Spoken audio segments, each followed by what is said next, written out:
The Dave Hooker Show, represented by Banks & Jones, Tennessee's trial attorneys. Play to win, banksjones.com. The Dave Hooker Show. A presentation of Off the Hook Sports.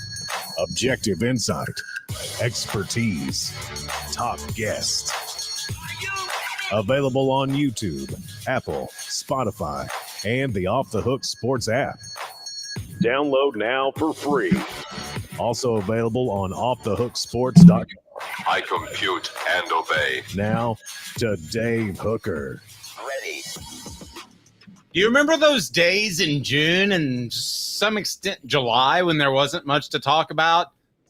To hell with them. They're gone. We have more to talk about than we can get in the program to do today, including breaking news concerning one of Tennessee's highest rated commitments is suing the state of North Carolina. Also, we will talk about the big OR depth chart that was released. Some conclusions we'll draw from that and why I think it's a pretty good move by Josh Heupel to keep guys motivated against an opponent like Chattanooga. Also, John Adams of the Knoxville News Sentinel will join us. We love visiting with John. That'll be brought to you by our good friends at Neubert Collision Center.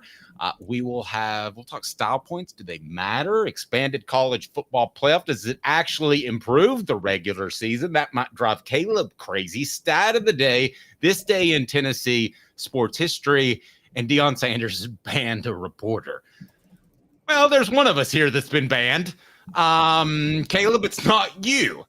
But do want to throw out some breaking news as we have it right now. And if you're listening live, hit the like and subscribe button. So we had the show all laid out. And then we see this, and that is Faizon Brandon is suing North Carolina. Why? Well, his mother.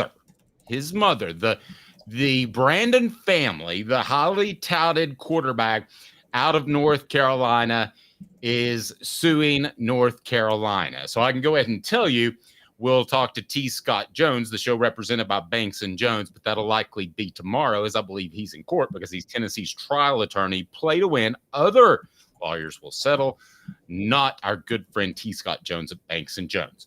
So I'm going to go to you, because this is just happening. I have the story pulled up. But Caleb, set this legal backdrop of why Faizon Brandon's mother, family, whatever you want to call it, is suing the state of North Carolina.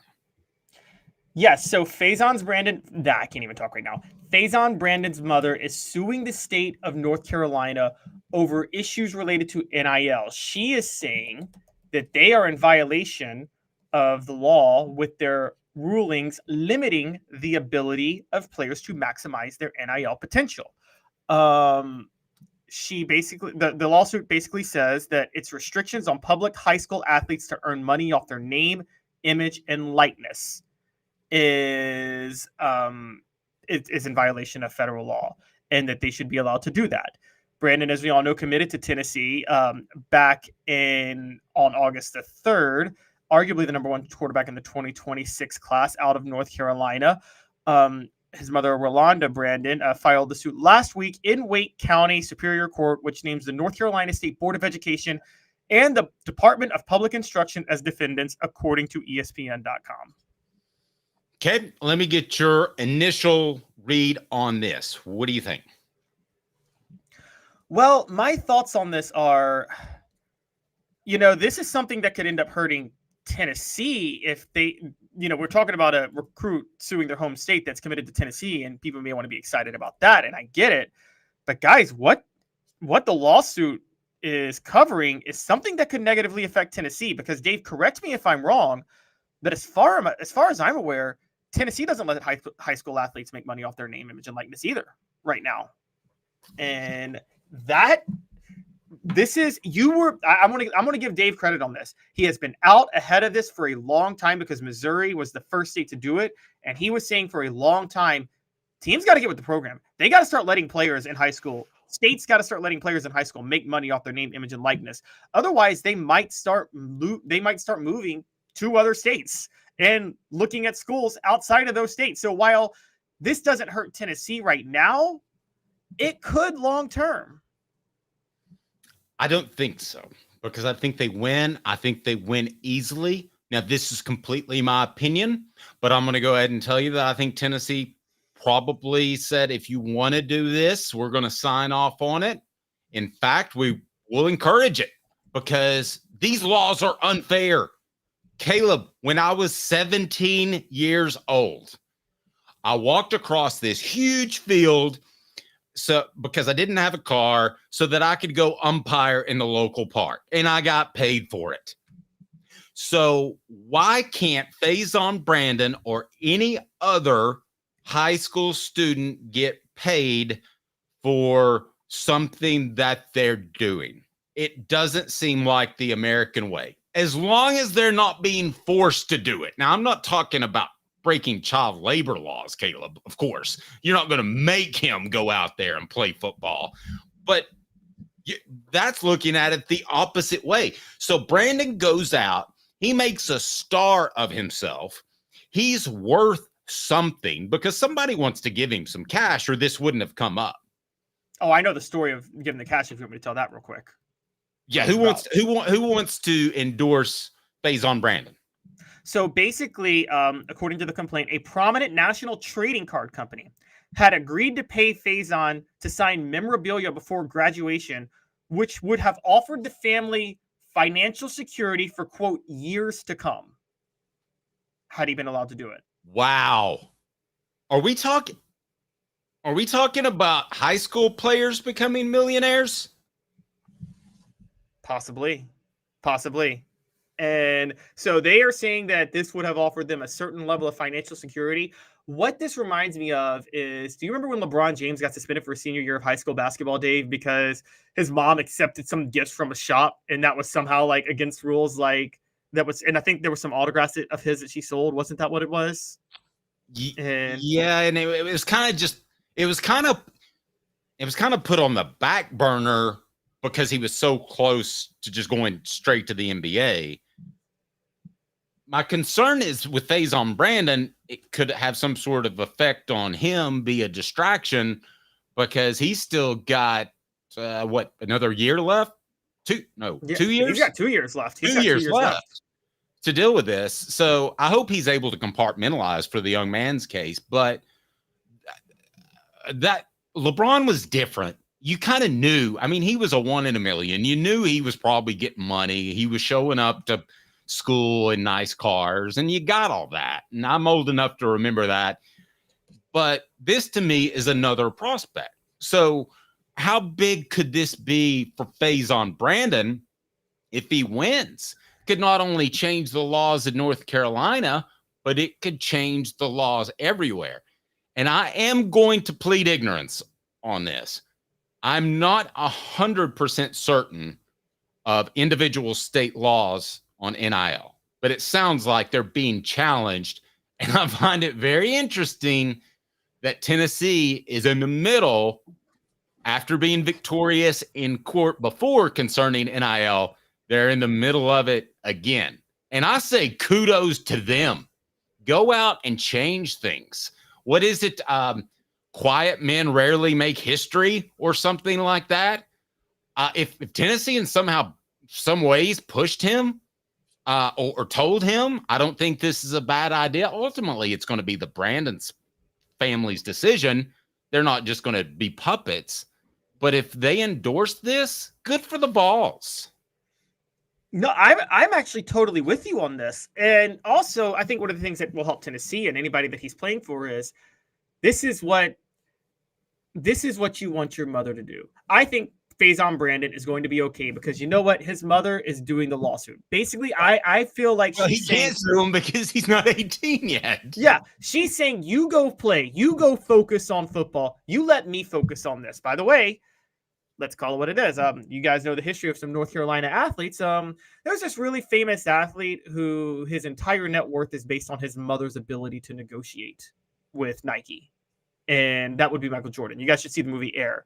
Michael Jordan's Great. mom was the brains behind Michael Jordan's success financially, more than anything else. And sorry, we're going to say something.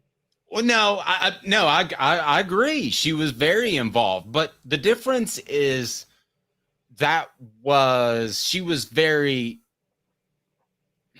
involved when he was about to go pro. She wasn't very involved when he was 16. Right, but this woman, his mom is not being involved when her son's 16 in a way that could get her son in trouble or get her son suspended from anything. She's just fighting the good fight. And who doesn't want their mom fighting the good fight for them? And so, I mean, I think that's perfect. I think this is a great situation for Tennessee.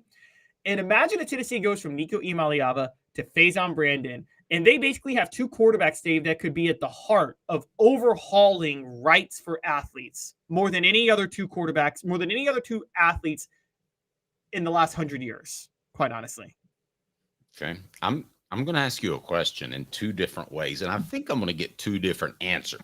So this will be today's tough question, and it's brought to you by our good friends at Work Trucks. I think this one's going to get you, Caleb. Here we go. Today's tough question. Today's tough question. Take a side. Take a stand. The Dave Hooker Show, a presentation of offthehooksports.com. It's also our poll question, and it's on the message board now.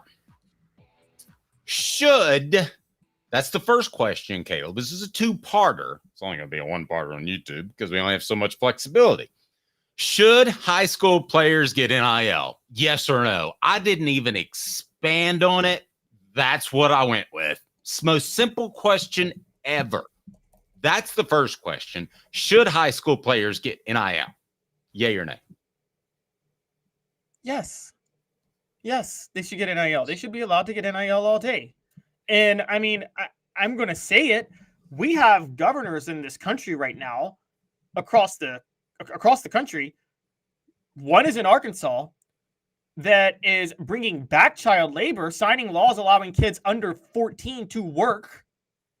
But then you say they can't make NIL when they're playing high school football. How does that make sense? How do you say in a place like Arkansas you can have child labor, but you can't make money off your name playing football? Are they only allowed to make money if they're working in the mines? You know what I mean? So it's like, how could you do that? Of course they should be allowed to make money off NIL. 90% of the time, 16-year-olds in every state in this country, a 16-year-old is allowed to have a regular day job, right?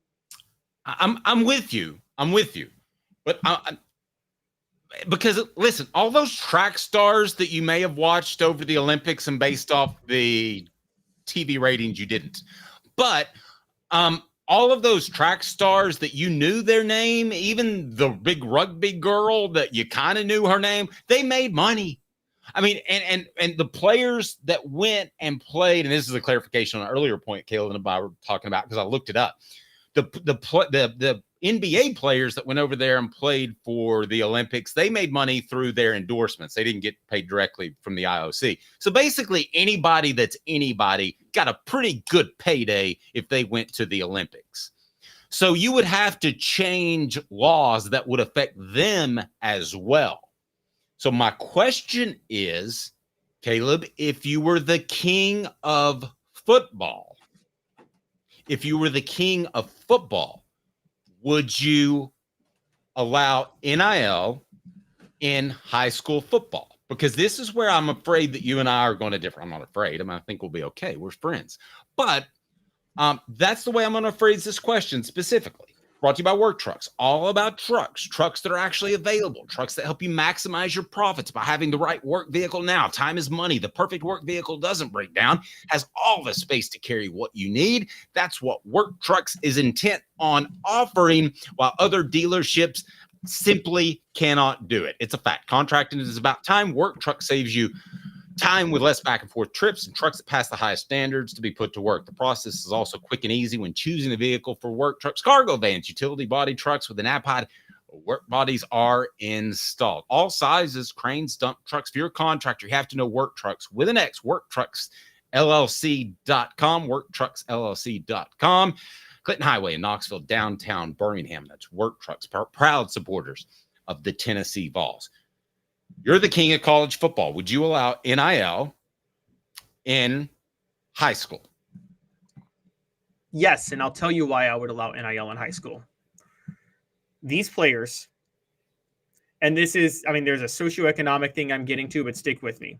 One of the biggest things that holds high school kids back in this country today, whatever you're trying to be good at, is your socioeconomic status. Guess what? The poorer you are, the more likely you are to have to work a job to make money.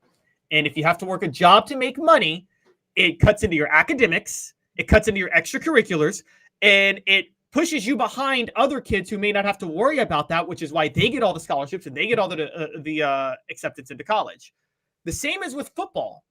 If you are an elite athlete, but you have to, after football practice, go work at Baskin-Robbins to make sure your family has something to eat at the end of the day, and you have to go to school, you're not going to be able to work on owning your craft as a football player the way a kid who doesn't have to do that will have to. So you are literally suppressing the potential of many kids of lower socioeconomic statuses by not letting them make money off their NIL. If they can make money off their NIL, they may not have to work that extra job when they get out. Okay. Again, reset it. A lot of people just now joined. Please hit the like and subscribe button. And not only do I want you to vote on the poll question, and that is, should high school players get NIL, but I also want your comments because I want your feedback, because Caleb laid it out there philosophically. He's exactly right. However, I have covered a lot of high school athletes covering recruiting. I've done kid actors do get paid, Todd. Great point. I have on the message board. I have covered high school football to some extent. I think it would be a disaster. And I think Simone Biles and the Olympians that we know train for the most part on their own. But Caleb, when the starting quarterback rolls up at Powell High School in a Lamborghini, I don't think those kids are mature enough to handle something like that. I think that the guys on Tennessee's roster are mature enough to say, Nico's Nico. He's the quarterback. He makes more money. That's life. But I don't think you know that necessarily when you're 16 years old.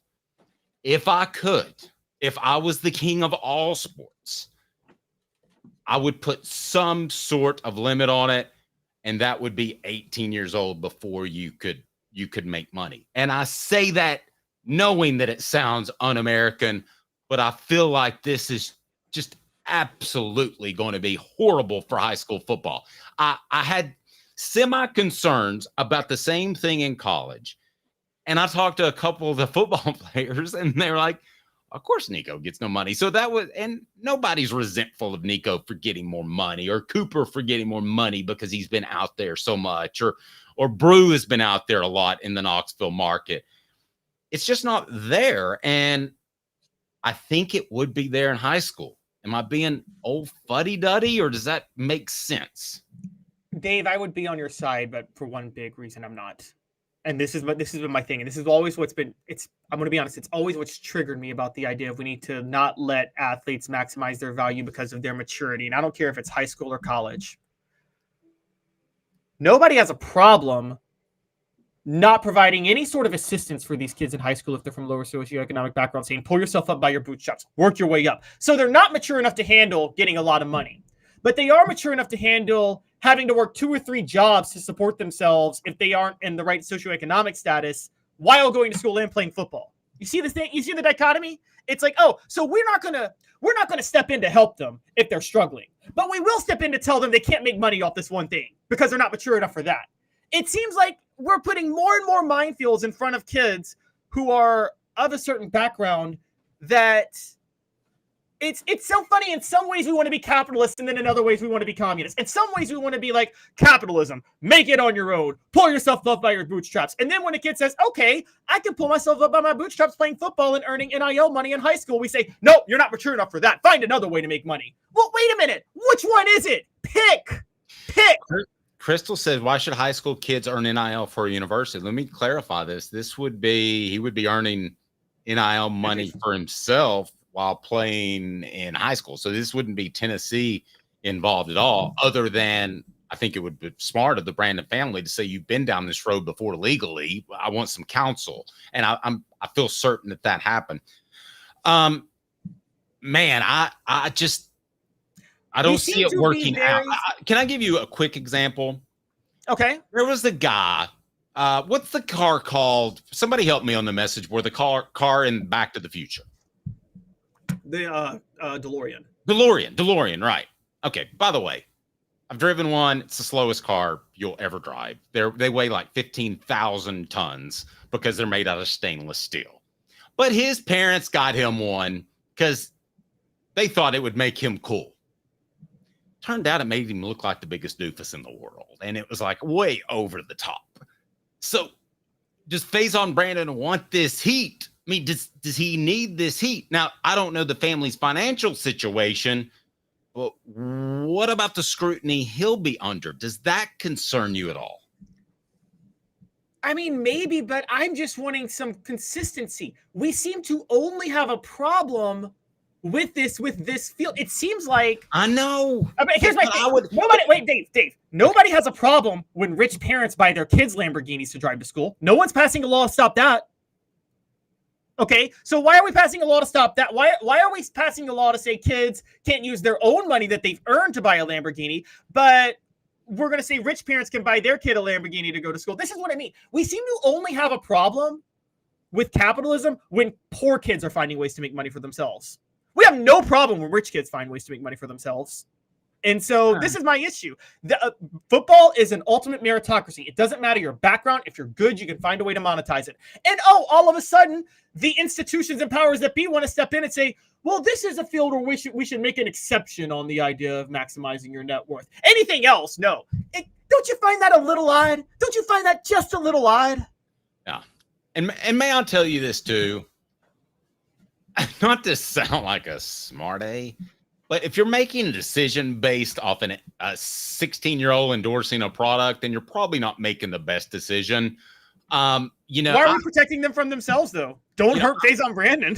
I've said this before. All of our advertisers are vetted. We love them. They support us, and we either use their services or would if we needed them. And I've been doing this for 25 years, so I would like to think that if I tell you that a place like the Hemp House is the best place for Delta products and CBD, that you would listen to me, that you would go to Hemp House Chat with 2Ts.com, Hemp House Chat with 2Ts.com, and use the promo code HOOK for 10% off. Use the promo code HOOK for 10% off. But if a 16-year-old tells me that, I don't feel like I learned anything. No, you don't. I find it, I'm not saying it's smart business. I would never invest in a high school athlete personally from a business side, but it's not, I don't think, if I'm king of college football, why should I hurt the athlete because the business decided to make a dumb decision? I'm not here to protect the business from themselves. I'm sorry, that's my job. If you want to be dumb and make investments in high school athletes and lose money doing it because you will, then that's on you. I'm not going to punish the kid. Not their fault. Okay. The message board and Caleb has completely changed my mind, because I will say the same thing about NIL in college that I said about NIL. I'll say the same thing about NIL in high school I said about college. The market will set itself. So if somebody wants to go out and spend $1 million on whoever it might be, Faizon Brandon, and then they find out there's no return on the investment, then other people won't make that mistake. Okay, you actually just flipped my position on this totally, because I don't think I don't know who any of the starting quarterbacks are in the Knoxville area. Well, but Travis actually has a good point. There's some places. There are some places. If they showed up on a Publix commercial and said "shop here," I wouldn't know who the hell was talking. Travis has a point. There are some, like if the kid is popular locally, pay him. There is going to be some value. Look, there are some towns where high school football is a big, big, big deal.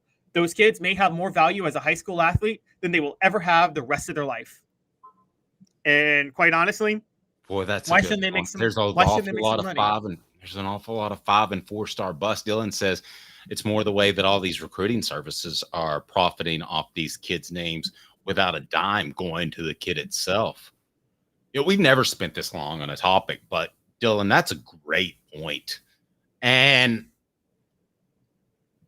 I'm not calling any of our colleagues out, but these on-3s of the world, these rivals of the world, these 247s of the world, are they the ones that are going to end up being the impetus behind all this? Because I can tell you that you would be absolutely stunned in some of those subscription sites how much is going on a monthly basis to those publishers. And I'll tell you the next step is you're going to have those recruiting services be the NIL endorser because they're going to pay for exclusive interviews. Like this show does with Cooper Mace. Well, this is, for those who don't know, this is why Shannon Terry started On 3. He went from Rivals to 247, and then On 3 was, one of the ideas was, let's start a recruiting service that's going to get out ahead of the curve in the NIL age of college football. And nobody's done more for that than On 3. And yeah, that is a big thing. My only real issue is just that, again, it's about, I think there's an argument on whether or not you could say we should ask if the athletes should get a cut of the On 3 or 247 revenue. That's a little bit murky. I'm just saying, on their own, if a business chooses to invest in an athlete and the athlete wants to make money from high school, I'm totally fine, because it is true. If we always seem to side with what can make the businesses money and not the individual money. Because if 247 Sports can make money off a high school athlete and covering them, why can't a high school athlete go and make money off themselves on their own? And again, as someone pointed out, you can work at McDonald's at 16. So why are you allowed to work at McDonald's at 16 but not make NIL money at 16? Could it be because if you work at McDonald's at 16, you're generating money for the big corporation McDonald's and not yourself? Could that be it? I think it is. I think their issue with NIL is that the money they're generating for themselves and not some fancy pants bigwig living in New York City or on Long Island or in the Hamptons or in Orange County or in Beverly Hills. This day in Tennessee sports history coming up. Also, John Adams will join us as he does weekly. He will join us at 11 o'clock, and his appearance brought to you by our good friends at Neubert Collision Center, as we'll have this day in Tennessee sports history in just a bit. Fifth year, the second and third generations continue Joe Neubert's commitment. His vision of what this business needed to be, we still try to live up to that. Joe Neubert Collision Center. Maybe Neubert Collision Center should start to target some high school athletes to work on those Lamborghinis that they're going to get. Realistically, I said Lamborghini is sort of a joke. But listen, if you're a top flight quarterback in Atlanta, there's an awful lot of money. There's a great private school, a group in Nashville. How much could we be talking about for an elite high school quarterback with NIL? Do we have any idea whatsoever? I mean, is this lawsuit even worth it? I think for somebody like Faizon Brandon, it might be, but I'm not. I can't say I'm sure. I don't know, and that's going to depend place to place too. You know, there's some small towns in Texas where there's some small towns in Texas where there's a lot of business. There's some big businesses, and there's small towns, and they would throw a lot of money on some high school athletes. All right. So, Caleb, we've got John Adams coming up here in just a bit. Look forward to visiting with him. And tease us, what's up next? Let's talk a little bit about the depth chart. The depth chart was revealed yesterday, and honestly, in typical Josh Heupel fashion, he tried his best to not reveal anything while revealing the depth chart. But he didn't succeed in not revealing certain things. I thought it was clever. I drew some conclusions from it. Caleb did too. 2 minutes off the hook sports. Stay tuned. Fifth year, the second and third generations continue Joe Neubert's commitment. His vision of what this business needed to be, we still try to live up to that.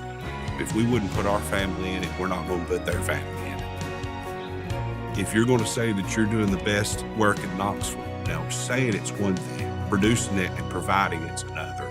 The largest family-owned collision center in Knoxville is Joe Neubert Collision Center.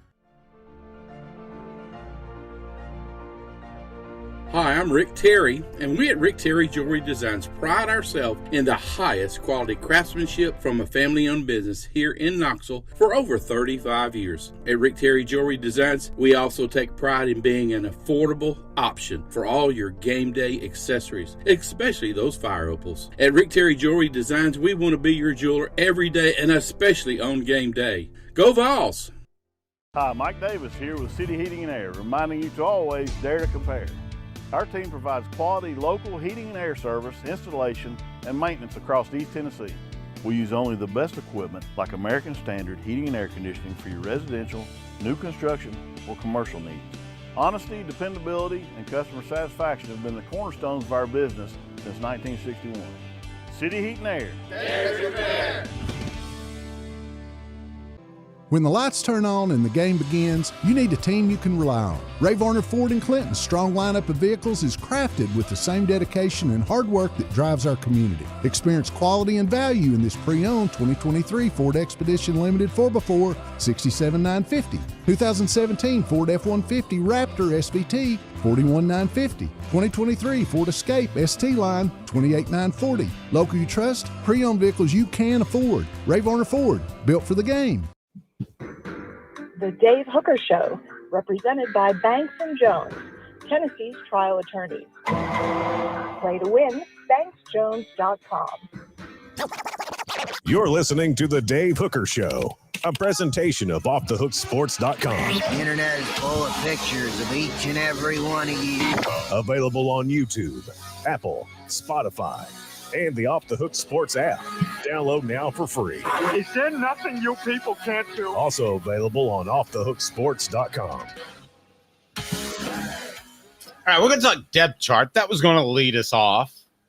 That or something else. If you haven't seen the depth chart, it's almost laughable for the Chattanooga game because there are 30 oars.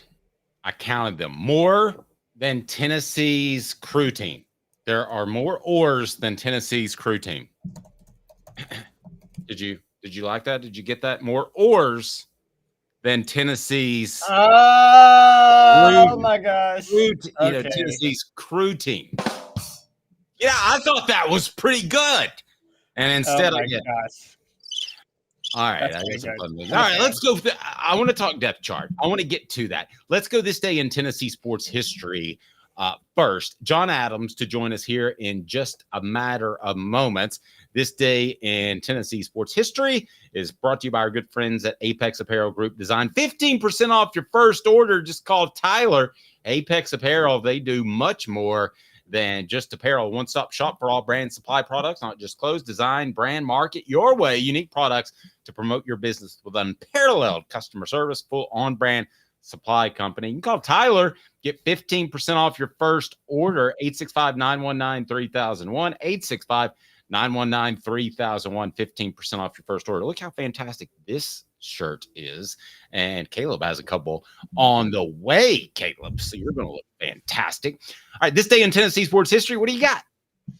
I'm going to do an old takes exposed today because on this day, 9 years ago, heading into 2015, Tennessee was in the preseason top 25 for the first time since 2008. Butch Jones had come off a 7-6 season. Josh Dobbs was his returning starter. Expectations were that he was finally going to take the next step. And one Kirk Herbstreit went out on a limb and predicted Tennessee to win the SEC East in 2015 and to lose to LSU in the SEC title game. Unfortunately for Kirk, he didn't take into account that Butch Jones did not know how to coach the clock, and so absolutely choked against Florida that year, and that cost Tennessee the East. But old takes exposed are always fun. That is. All right. How would you compare the anticipation of that season to this one? This one's much higher for two reasons. That one was Tennessee hadn't had a top 25 finish in 8 years to that point. So there was cautious optimism, but nobody really knew how good they could be. And also the idea was they'd take the next step and be a top 25 caliber team, not be a top 10 caliber team. This team, one, they've had 2 top 25 finishes in a row, a top 10 finish, their first since 2001, just 2 years ago. And so the expectation level is, I mean, the top 25 is not hopeful. That's the baseline for this team. No. And yeah, so it's totally different. Okay, let's go ahead and get to one of my favorite segments. It is What the H? What the? What was he thinking? Release the hounds. The Dave Hooker Show. Keep cool. A presentation of OffTheHookSports.com. Caleb, it would be my argument that we get way too much FaceTime on our own show. If it were audio only, that'd be fine with me. And yes, I take a drink every now and then from my tea because we do a 2-hour show. People give me a hard time on the YouTube for that. Is it okay for Dave to have tea on his show? Maybe the next poll question, but instead I'm going to pull this up, give you a little less Caleb, a little more of the depth chart. Okay, so there are 30 oars on that depth chart. 30 oars. So Josh Heupel this time last year was misleading us a bit. I don't have any question about that when it comes to Cooper Mays' injury. He wasn't going to be ready for the opener, and they knew pretty early in the process that he might not be ready for Florida, despite what was said. I got no problem with that. That's gamesmanship. Here's why I don't have a problem with all the oars, and I'm curious if you do. I don't have a problem with all the oars because, to me, it falls in line with Josh Heupel's culture, and he wants to reward players with the potential that they may start, even though he knows deep down they won't. And I can tell you through talking to people over the weekend, the players didn't know who was actually going to be on the starting lineup.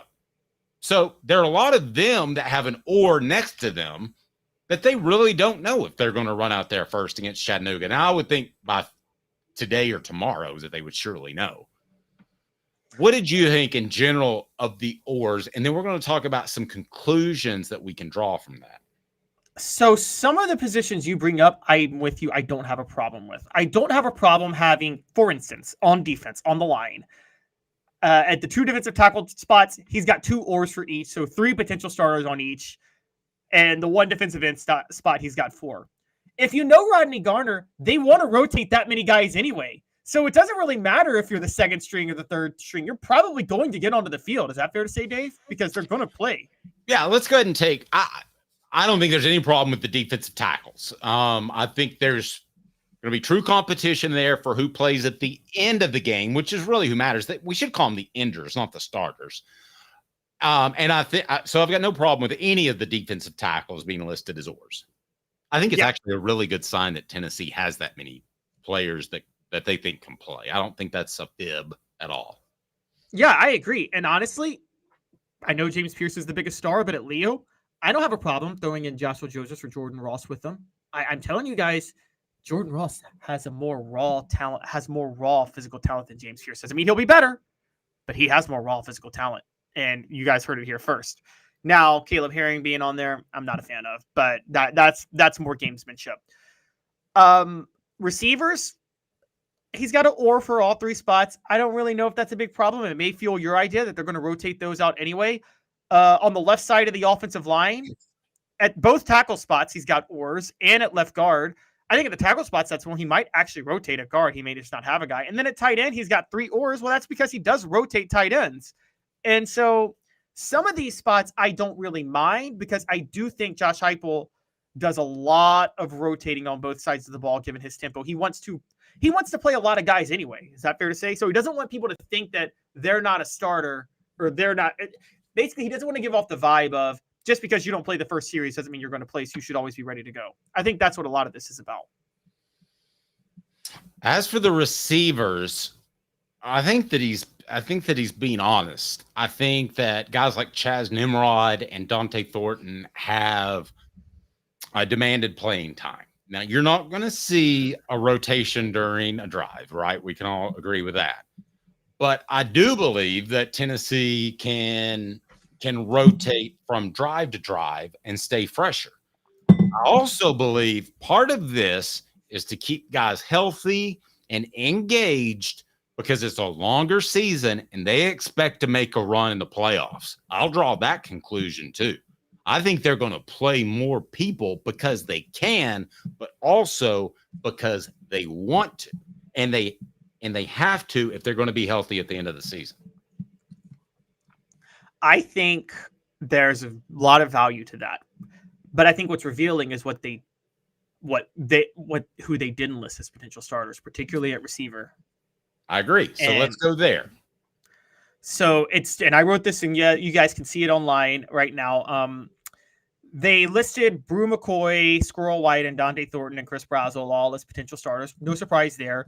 You brought up Chaz Nimrod, but they also mentioned Caleb Webb. Now, again, Caleb Webb showed some promise last year at times, but they did not mention Mike Matthews.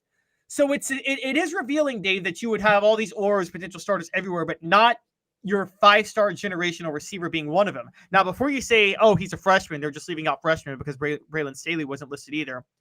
They got Boo Carter listed as a potential starter on the other side. Yeah, so but who's listed higher? Christian Harrison. Okay, why wouldn't you do it in alphabetical order? That's true. I think all three of those are instances you just gave if he doesn't want to give a freshman too much love. Okay. He highlighted to me, the first thing I think is who's on top. That sounds weird. Hookers always think about that. Yeah, and Harrison's on top. So, and I'm like, well, that's not. Wouldn't you do it alphabetically if it's truly even? Yeah, but why wouldn't you highlight then? Like, why would you highlight Peyton Lewis? Now, yes, he's a freshman, so you have him 5th, all the way down in 5th. But why are you highlighting him, but not highlighting Mike Matthews? Okay, you know what I'm saying? Because I think that I don't think it's any indictment against Matthews. I think they're deeper at receiver as far as guys they feel good about. And I think it's as simple as being a real depth chart in that particular situation. I don't think they think Matthews is going to have an impact early in the season.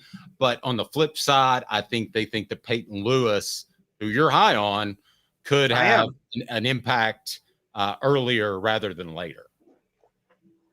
Okay. I'm with you with Peyton Lewis. And also that may be why they're highlighting Jordan Ross. But I think Mike Matthews is in that scenario. Dave, let's call it what it is. Caleb Webb's highlighted. Mike Matthews is not. You got to bet a mortgage payment. Who has more yards by the end of the year, Caleb Webb or Mike Matthews? I think it's a coin flip because I think there's so many people ahead of them. I mean, I hate to take I think at the end of the year, we'll say Matthews is really good because he'll make a couple of plays. He'll be allowed to play in 4 games with the new red shirt rule, and he can play against Chattanooga if he wants to. I mean, he can play anywhere along the line. So I think we'll say he's very good. But, Caleb, I don't necessarily think that he will have a bigger impact on Webb because of the people ahead of them. I don't think either of them. I mean, do either of them account for 250 yards in receiving this year? I think Mike Matthews will. I've told you I think Mike Matthews is generational. Okay, I'd be stunned if either one of those had 250 yards. Even if it's just in garbage time. Okay, I would still be stunned if either one has 250 yards. Oh, I've been wrong a lot. But we'll see. What else stood out to you about the depth chart? Because mine was the Boo Carter thing and the freshman. That's one of the things that stood out to me. Yeah, the thing that stood out to me in the secondary is as hyped up as Heupel is in the secondary. Y'all see what I did there. But as hyped up as he is, I think they're real concerned about that about safety. They got Andre Turntine and Jacoby Thomas competing for one spot, and they got Will Brooks and Christian Charles competing for the other. I feel like that's where they plan to have Jordan Thomas, and I think they're really worried about that spot. Christian Harrison and Boo Carter competing at star. I think they're fine. I don't think they're worried at all about cornerback, by the way. Jermod McCoy, Jordan Matthews, Ricky Gibson III, Jalen McMurray, all listed as potential starters. I believe them on that. And I don't think they are worried at all about who starts in those spots. And I don't think they're worried at star. I think Tennessee is fortunate that Jordan Thomas was hurt early because their plan, as I was told when camp opened, was that Boo Carter would be the strong safety. Okay. And I think Jordan Thomas getting hurt earlier, you immediately slide him to star, and then you find a strong safety. I don't think it's a coincidence that Andre Turrentine visited with the media on Monday. So that's one of the oars that I feel is not in the water. The weird or to me is Andre Turrentine or Jacoby Thomas. I feel like it's a chance that both of them would start over Will Brooks or Christian Charles, don't you? I think they're still undecided on a couple of these new guys. And let's face it, Will Brooks has paid his dues. If this were a real depth chart, you wouldn't want him listed as like third string, would you? I mean, No. I get that. I get all this. It just to me was it's gamesmanship. I don't really have a problem with it. Do you? I do in some places. I do at place kicker. I'm sorry. Are you employing gamesmanship at place kicker, or do you have a starter or not? You don't have co-starters at place kicker. You have a starter. Is it Max Gilbert or Josh Turbeville? Can you please tell us? Well, it's Max Gilbert. Okay, but that's fair. But then list that. Right. And to me, that's a case where Turbeville is an older player. So if somebody passed him, then what does that mean? Does he transfer? Does he do whatever? So I think that's a sensitive topic, and that's why they were bracketed. Okay, I'm not trying to be insensitive to that at all, or anything like that. But here's my point. You can, even if it's a sensitive topic, you're going to have to run somebody out there on the field on Saturday. So you can't like ease that in at all. You know what I mean? Even if it is Max Gilbert, it doesn't matter what you put in the depth chart. You're running Max Gilbert out on Saturday. No, I agree. Somebody's got to kick the ball off. They can't both run out there Yes, exactly. and make one guy do coverage. So that's very fair.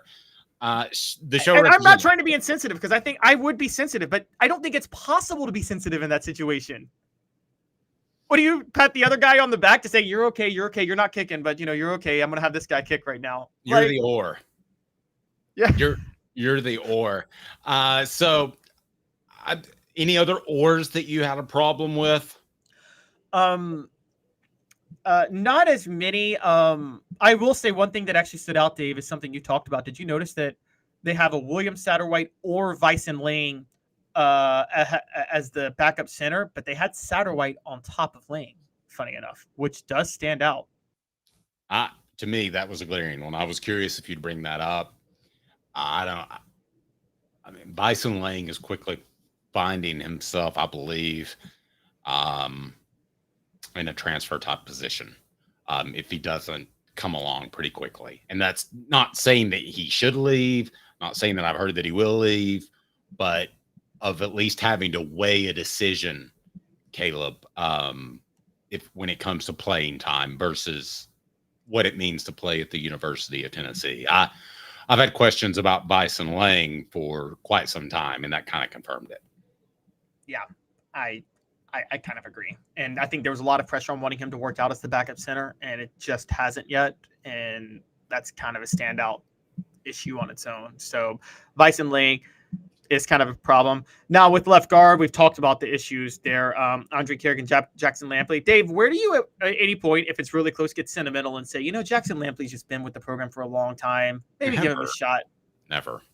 But what if it's that close? Oh, if it's that close, because there are 50-50s in football starting lineups. Yeah. I mean, what if it's 50-50? Do you ever go with the guy that's like, he's paid his dues for so? Do you go with the Rudy who's paid his dues? No, I'm a hard A. I would go with the guy who's more talented, who's going to be with me for the next 2 years. Okay. I mean, wouldn't you? I think it depends on the situation. I do think it kind of depends on the situation. It's sometimes the senior can be a little more valuable if they're just a little bit better. Even if they're not as good, they can bring a little bit more. Look, I'll give you an example. 2000, Cedric Wilson. I mean, Dante Stallworth was a better receiver than Cedric Wilson. He was. But Cedric Wilson was your go-to receiver because he had been with the program for a while, right? Yes. Now, this is interesting. Going back to our poll question, should high school players get NIL? Don't look. Well, what do you think it is? I think it's 75 yes, 25 no. It's 59%, 59% no, 40% yes. So wow, there okay. you go. So y'all are cool with high school kids working a menial day job to generate money for Baskin-Robbins or McDonald's, but not making the money themselves. Okay, guys.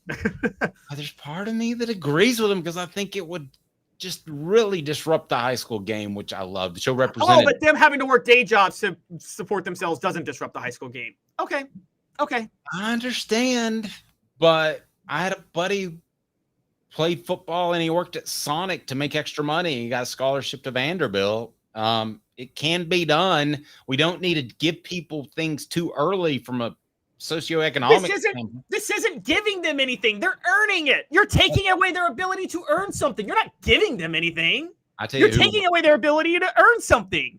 I tell you who will earn it, and that's earn your trust. It is Banks and Jones, the show represented by Banks and Jones. This day in Tennessee sports history. No, we already did that. We got stat of the day coming up. Stat of the day coming up next, as it's been a busy show. This day in Tennessee sports history, though, was really good. You should go back and listen to that. Hit a like and subscribe. Who out there hasn't hit the like button? Can you take 1 second and hit that like button? We'd appreciate it. The show represented by Banks and Jones. Well, it's because they're Tennessee's trial attorney. You can play to win with Banks and Jones because they'll go to trial. You've heard of other lawyers. They say they'll go to trial and fight for you. They won't. They just want to settle. That's the easiest way out. Well, that's not Banks and Jones, led by T. Scott Jones. They won't settle. They'll go to trial for you. Tennessee's trial attorney. They play to win. Truly, Tennessee's trial attorney when it comes to criminal defense or personal injury. Why settle? It's Banks and Jones. T. Scott Jones. BanksandJones.com. All righty, let's go. What do we got? Stat of the day, Caleb? Yeah, I got to send a shout out to it's 827. I got to send a shout out to a very, very famous 27 who should have his jersey retired if you're going to retire Peyton Manning's, Reggie White's, and Doug Atkins. I'm obviously talking about Al Wilson. The stat is, since it's 827, you want to know where the 8 comes for Al Wilson's stats, Dave? 8 forced fumbles in the 98 Florida game. Close, but 8 forced fumbles for his career. Did I really guess forced fumbles correctly? Yes, 8 forced fumbles for his career at Tennessee, 3 in the 98 Florida game. So, 3 in the 98 Florida game, 8 for his career. Again, I'm going to say it, and I want you to push back on me, Dave, because we talk about the greatest clutch performances by offensive players or quarterbacks. Is that the best big game performance you've ever seen by a college defensive player? Oh, yeah. Yeah. No, I don't. I'd like to push back on you, but I don't have an argument for that. I mean, but I know the backstory of what he meant for that team. I'm curious about this. So you said he had 8 tackles. No, 8 forced fumbles. 8 forced fumbles for his career. I'm curious about this. Do you have his stats pulled up? Yeah, I can pull them up real quick. Okay. Let me check those now. Yeah, I got them. I got it right now. I got it up right now. I would like to hear his career tackles for a loss, and it's brought to you by Medicare Misty. She is licensed in over 40 states, and her services are absolutely free. Medicare Misty. I'm not going to guess. Caleb will tell us. 19 years this year. I've been in the community since 1993. You're getting a lot of information. Unlike when you were working, they made the choice for you. Now you have to make the choice. Come to us and let us help you make it easy. Call Medicare Misty, MedicareMisty.com or 423-777-5577. Let us help them sleep at night. And we call her Medicare Misty.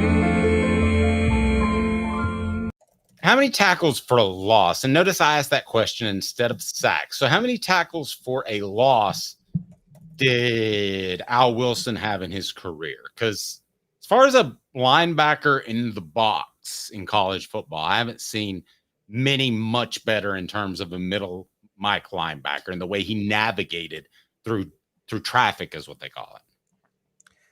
Yes, so this is actually very impressive.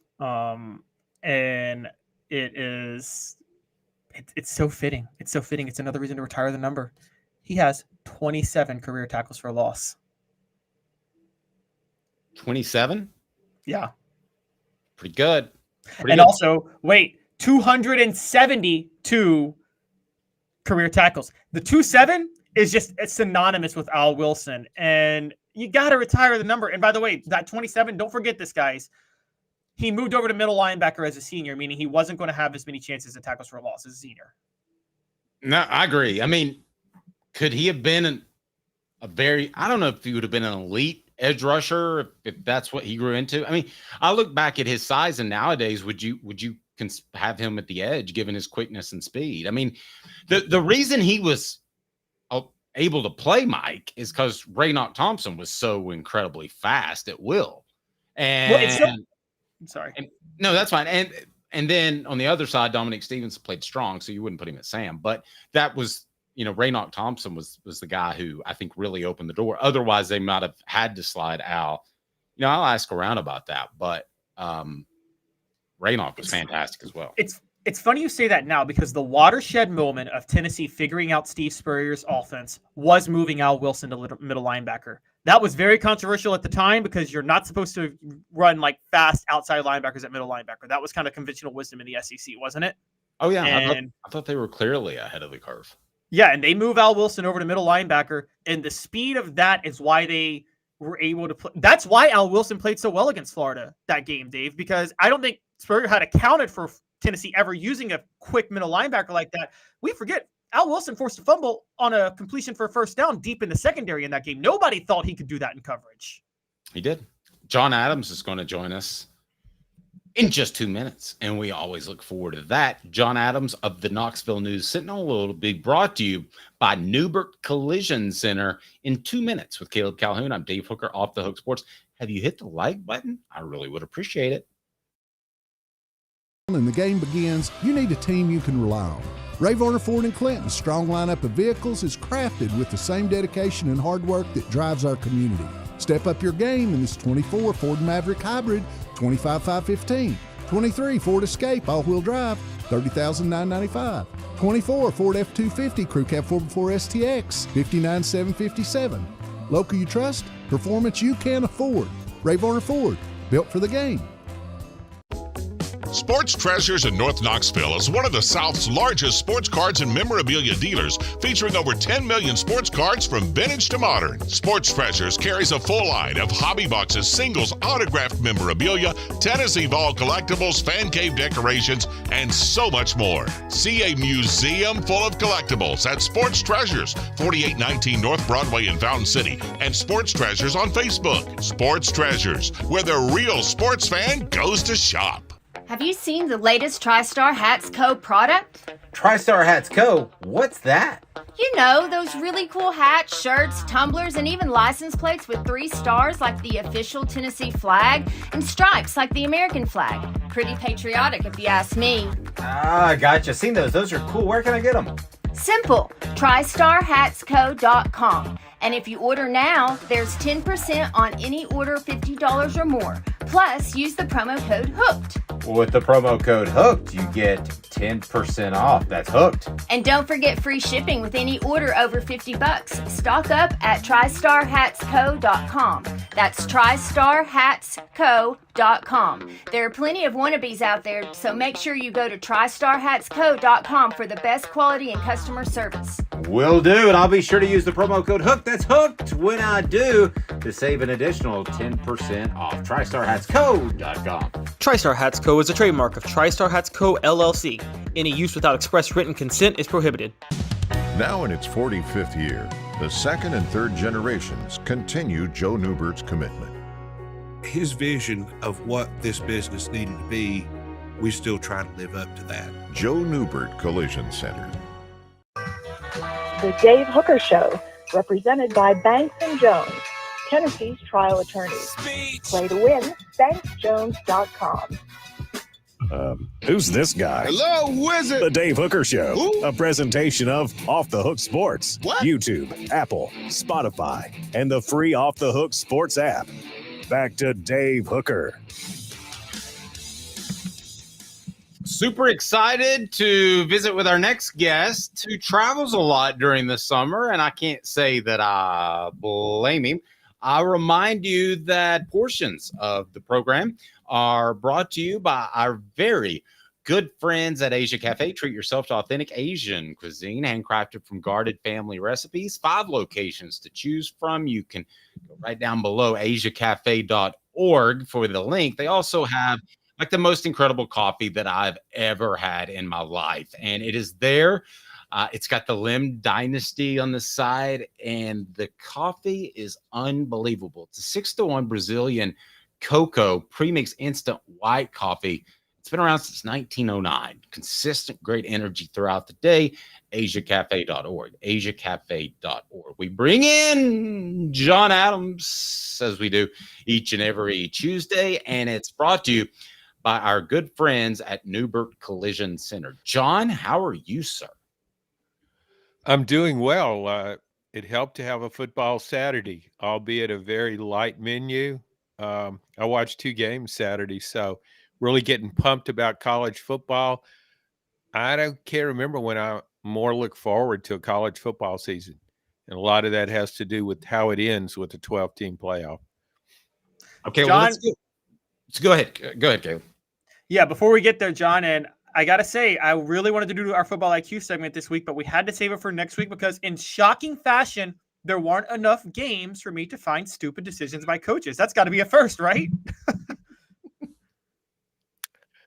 Yeah, maybe you're not in midseason form yet, and maybe you just didn't have enough work ethic and didn't want to look hard for it. Sometimes that stupidity on coach's part can be very subtle. Not usually, but sometimes. But you got to be looking forward to the opening week because Mario Cristobal will be in action on the side, ice a game with a clutch call right there at the end. No doubt. No doubt. All right. So let's dive into that, John, because I talked to you yesterday and you've just said it. You said that you're as or more excited about this season than any other. Now, Caleb made the contention in the offseason, and then I'll let him throw it out there, that a playoff actually lessens the impact of a regular season. And I guess we'll see. But to me, I cared more about the Florida State-Georgia Tech game than I would have had there not been a playoff because I thought it would affect Tennessee. Yeah, I was that way. And I know Caleb's side of it. I thought about that at times during the offseason, and this kind of lessens the regular season. But then when the games actually started, and after reading a lot about college football going into the season, and then when the games actually start, and I'm looking at, I watched the entire SMU Nevada game. And admittedly, maybe I wouldn't do that at midseason, but it's the first game. SMU has about 15 starters returning. It's considered kind of a dark horse candidate in the ACC. Maybe a lot darker after watching it against Nevada. But my point is that I had an interest in that game because I look at every game as sort of a confirmation or lack that of a conference's strength now when we're looking at these at large bids. That's what I'm thinking of. And the other game I watched, the Florida State-Georgia Tech game, which got so much publicity because of the upset Georgia Tech. I wonder if Florida State had it over to do over again, if it would have said, we don't really need to play this game in Dublin, Ireland.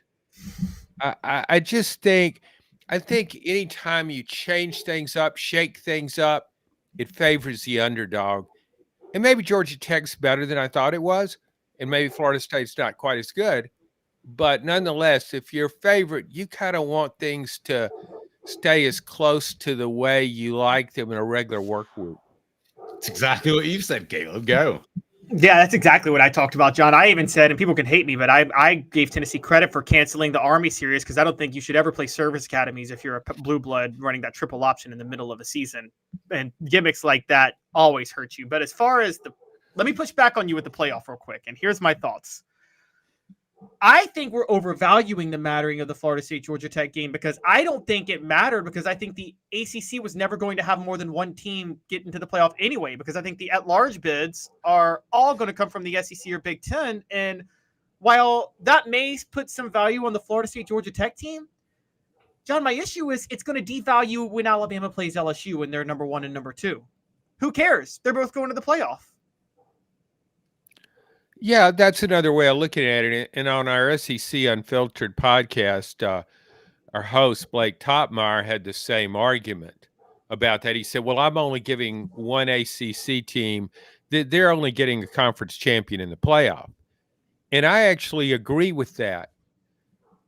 But I still think big picture that these games matter more. See, I think the Big 12 will have more than one.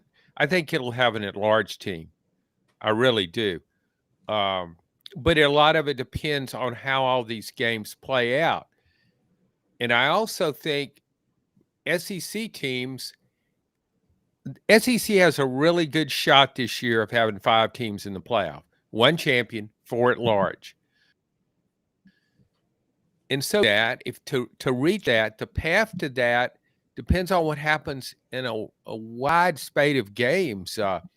Even this weekend's games, non-conference games matter so much. So I look at everything from maybe an at-large perspective, and perhaps I was influenced by that. So I'm just thinking every game means something. There was a chance for the ACC to get an at-large team in. If Florida State and Clemson both have really good seasons, that to me was a path for an at-large team. With Florida State losing, I just thought that ended that dream. There's no way now. Agreed. Let me ask you this. You said the SEC gets 5 teams in. We're kind of in that week where predictions are what we do. Who do you think those 5 will be? In John's appearance, brought to you by Neubert Collision Center. 5th year, the second and third generations continue Joe Neubert's commitment. His vision of what this business needed to be, we still try to live up to that. Joe Neubert Collision Center. All right, John. So you got Tennessee, Georgia, and who else, right? Because everybody wants to hear Tennessee. Yeah, I got Tennessee. Excuse me, Tennessee, Georgia. Oh, you do really? I was just putting words in your mouth. Who are your 5 that you think? I know you were, but those the words were there anyway. I really like Tennessee's schedule, and I really like Nico, so that's enough to put me in there. 10-2 Tennessee team making the playoff. But I've got Georgia, Ole Miss, Tennessee, Alabama, and Texas A&M. All 5 of those teams. Caleb, what are your thoughts on those 5? I'm actually almost where John is, believe it or not. And I think John and I think very similar. I think we both think Texas A&M is very underrated. They still have a lot of talent, and John and I both value intelligence in coaches, and Texas A&M has an Ivy League head coach, so he's just going to look so much smarter than everybody else he's going against. So I'm with you on Georgia. I'm with you on Tennessee. I'm with you on Ole Miss, and I'm with you on Alabama. I do think LSU is going to get in this year over Texas A&M, though, because I think Texas A&M is maybe a year away just for chemistry reasons. I think they'll knock on the door. But I think LSU, I think they would be smart enough to figure out their defensive issues this year. I could be wrong, but Brian Kelly did overhaul his defensive staff. Yeah, I thought that was a really good getting Baker from Missouri. He did a great job there for LSU. I just think I'll look at Texas A&M, and I've had Texas in all along. It was just a couple of weeks ago when Texas lost its running back, C.J. Baxter. It's kind of got depleted depth at that position. And also I looked at more at A&M's schedule. It's all its tough games are at home. Every nationally ranked opponent plays Texas A&M there in College Station. And I think that's a huge home field advantage. It's like Tennessee and Neyland Stadium. It's a tough place to win a game. And you're right. I just think the first game is so important to me for A&M. And the enthusiasm for that fan base and the program having a new coach who will energize the program. Mike Elko has a short background as a head coach, but he's got a good reputation as defensive coordinator. And you're right, Texas A&M had talent already. So I look at this as a different A&M team, and we're accustomed to A&M not meeting preseason expectations. But I think the expectations, as you alluded to, are a little bit low for A&M right now. So I think the Texas A&M game in the last week of the season at College Station will be like a playoff game. It will be for a playoff berth. John, I want to ask you this, because sometimes we think more is better in this country, and all the time, basically. Yes, I will have seconds and thirds. But so do we think? I'm going to ask you this: did you think 12 was a good number before? What do you think of 12 now?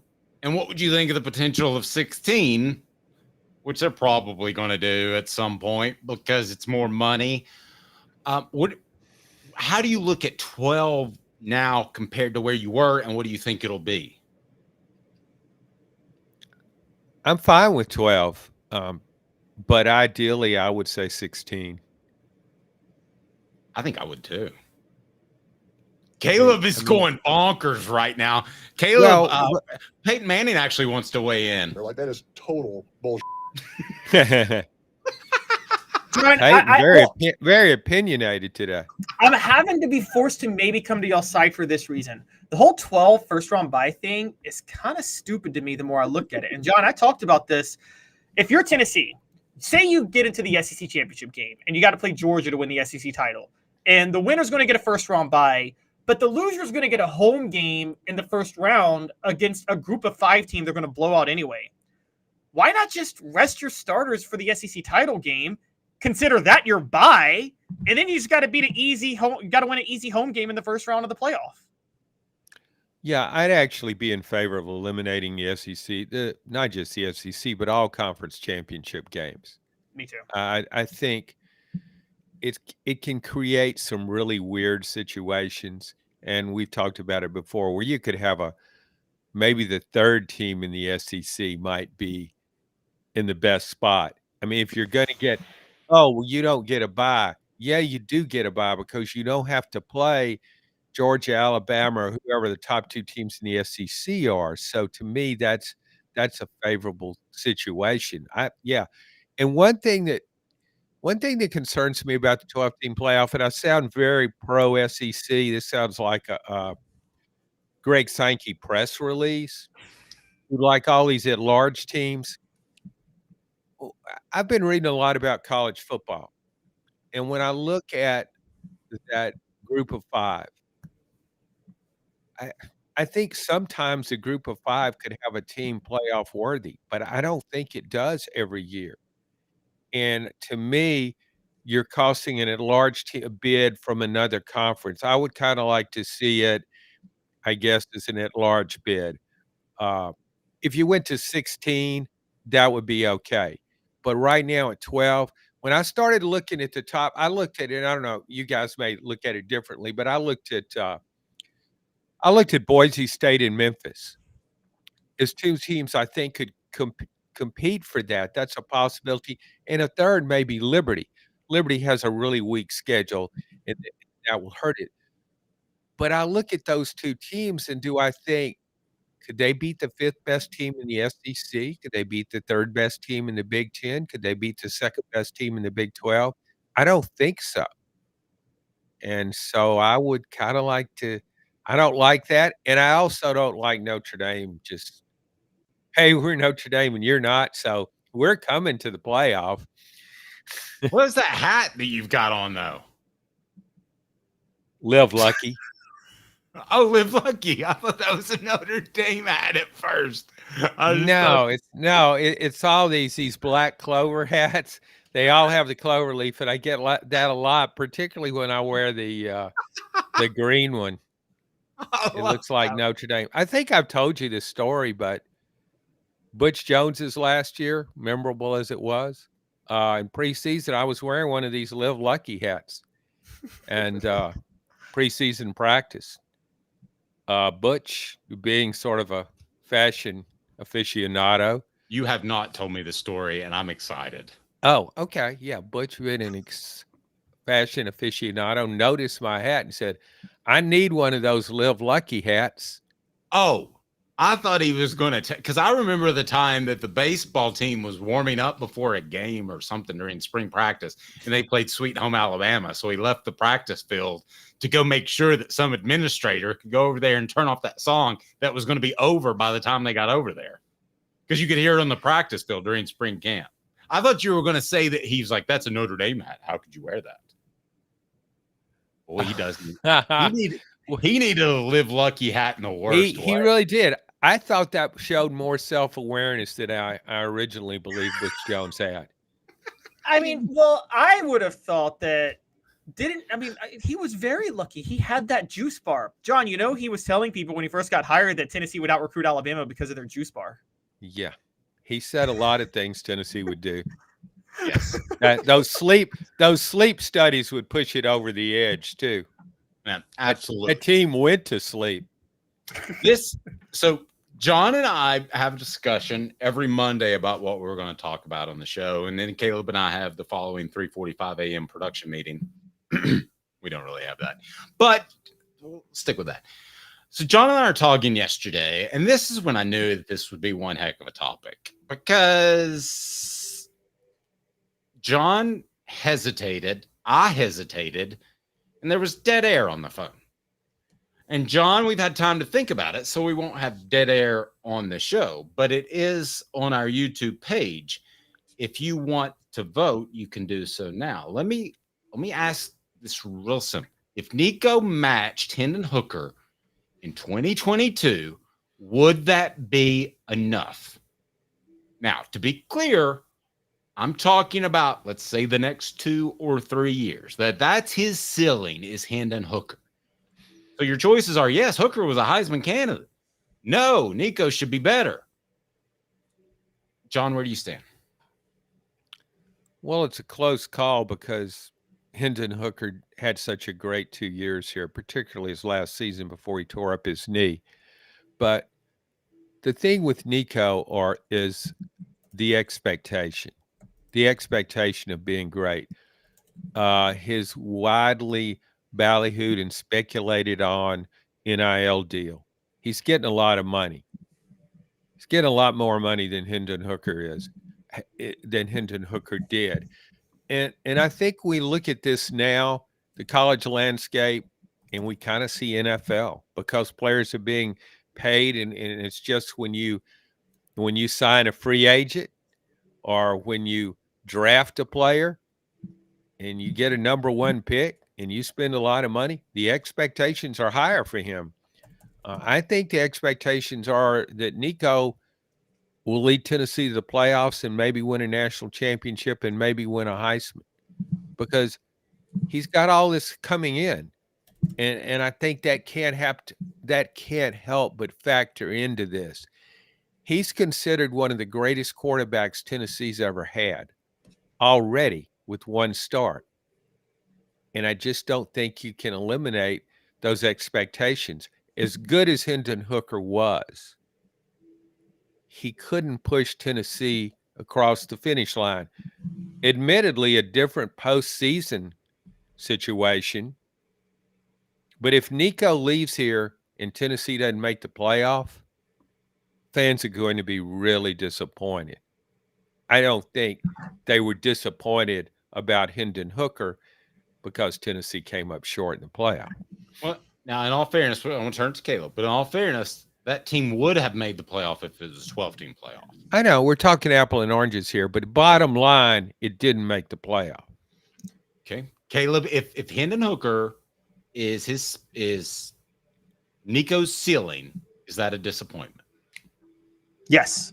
And John, I actually disagree with you. I don't even think it's close. I'm going to throw a little history for you guys. You guys were around, I wasn't, but sorry. Different offense, different time. But John, I know you followed football. When Tommy Frazier landed at Nebraska, if someone told you Tommy Frazier's ceiling was matching what Turner Gill did, they would have called that a disappointment, right? Even though up to that point, Turner Gill was the greatest quarterback to ever run that option in Nebraska history. Yes. But they thought, no, we got Tommy Frazier to go beyond what we did with Turner Gill. And I think Tennessee is exactly the same with Nico Iamaleava. If Nico matches Hendon Hooker's production, not that they're not happy with Hendon Hooker, not that Hendon Hooker's not beloved at Tennessee, they paid this dude $8 million. They didn't pay him $8 million to, even if it was the old playoff system, they didn't pay him $8 million to go 11-2 and finish number 6 or number 7. You don't pay somebody that to do that. You pay them that money to go win a Heisman and win a national title. Guys, I'm sorry. Anything short of a national title is a disappointment over the next 2 years for Nico Iamaleava. Would you go that far, John? That a national championship, that's maybe too far from me. But yeah, if you make the playoffs, I think Tennessee should make the playoffs both seasons with Nico quarterback. I just think if it doesn't, it's a disappointment. And yeah, I think it needs to not just make the playoff, it needs to advance. It needs to win some games in the playoffs. Because when you think about it, when you look at the game through a playoff lens and the value of quarterbacks in this current situation, when you look at it that way, what happens in the playoffs? The big time quarterbacks raise their game and they make the plays. And I think Stetson Bennett, though, he never got any kind of hype like that. He was considered just an average guy. But when he got into the playoff, he really raised his games. And C.D. Stroud too, Katie Stroud did too, with Ohio State, even though it lost. I mean, it wasn't his fault. He played the best I ever saw him play. And we've seen that in the playoffs where the very best quarterbacks have the ability to raise their game. That's what you expect from Nico. It's not about the stats. It's not even about the Heisman. It's about where he took your program. You made this investment. You expect these kind of results. That's the expectation. So I can see it sounds far-fetched what Caleb is saying, but he's got a point on that. I agree, but I think you both give me this. The roster is better. Now, Jimmy Hobbs disagrees. But let me ask you, John, is this roster better than it was in 2022? I think it's a little better, but I can't say that without some games. Okay. Because I don't know how bad the secondary is going to be. I wonder about the linebackers, that kind of thing. Well, that leads me to this. So if Hendon Hooker's the ceiling and Nico plays as well as Hendon Hooker, I believe his supporting cast is going to be better. So I think you could have that success. I think if Hendon Hooker was, reincarnated as Tennessee starter this year, that the Vols would make the playoff and be a real threat to make it to the championship game. So I don't know that it would be a disappointment because I think if Nico plays to Hooker's level, they can have the type of success that we're talking about. Yeah, that's a possibility. And we're not considering all the variables that go into this. We don't know about injuries. We don't know how depleted the offense might become through injuries. We don't know about Tennessee's depth at a lot of positions. There are a lot of questions about this team. For a team that's considered a playoff hopeful and a team that I think will make the playoff, it's got a lot of spots I'm not sure of. However, when I look across college football and I see all these other teams, conferences, I see the same thing. I don't see a team. I think if you looked at it, you'd probably say Ohio State might have the best roster, except maybe at quarterback. But I just think when you look, everybody has some question marks, even the best teams, including Ohio State, including Georgia. Yeah, I agree, John, and I think that's going to be a continual thing as more NIL kind of spreads players out a lot more in the transfer portal. But I'm still at Look, Nico, when Tennessee got Hendon Hooker, let's be honest, we all thought this. You thought it, John, I thought it. We were covering them at the time. We thought that's a good quarterback that if Heupel turns to him, he can help Tennessee kind of transition and take a step forward under Josh Heupel. We didn't see what we saw from Hendon Hooker. But that's not the expectation when they got Nico Iamaleava. I mean, we're not looking – if you're Tennessee, you're not looking at a solid quarterback you can build a roster around. Okay, you don't spend in the NFL, for instance, you don't spend a first-round draft pick, a number one draft pick on a solid quarterback to build a roster around. No, you spend a number one draft pick on a quarterback you think is going to be able to will your team into the Super Bowl. And I feel like you do the same thing with Nico Iamaleava here.